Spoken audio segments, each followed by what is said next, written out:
Omaq savaqdaşlar, bugungi hikoyamiz inkasing tez bo'lsa, yanilmaysan. Burungi zamonda po'yitishni yaxshi ko'radigan bir alvasti bo'lgan ekan. U o'zini po'yitishda tangdishim yo'q deb hisoblaydi ekan. Bir kuni u insonlar orasida po'yitishni yaxshi ko'radiganlar bor ekanligini anglab, baslashib boqmoqchi bo'ldi. U bir uyning oldiga kelib, "Hoy, odam bormi?" deb to'labdi. Bir kichik bola chiqib, eshikni ochibdi. "Hey, uyingda cho'nglar bormi?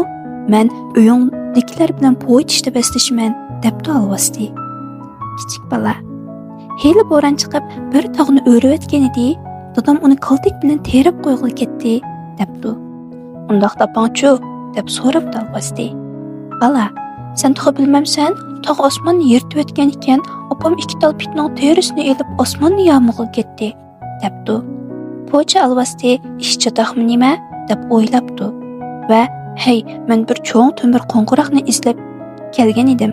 Boya qattiq bo'ron chiqib, dushman patman keldigan qo'ng'iroqni bir tarafga uchirtib ketgan edi", debdi. "Ha, yiliqi qo'ng'iroqmidi? Men u qo'ng'iroqning bizning eshik oldidagi o'rmonlikda o'michik to'riga ilinishib qolganligini ko'rgan edim", debdi bola. Buni anglagan po'cha alvasti: "Insonlar ishidagi kichik bolalarmi bunchalik yomon bo'lsa, cho'nglarga tuxumi kep ketmagidek. Qaraganda insonlar po'yitishda alvastilardan eshib tushdi ekan", deb insonlar bilan baslashishdan yenib yo'liga ravon bo'pti. Hikmat: ota-bobolarimiz azaldan hozir javoblikni yetildirishni muhim iqtidor qatorida ko'rib kelgan.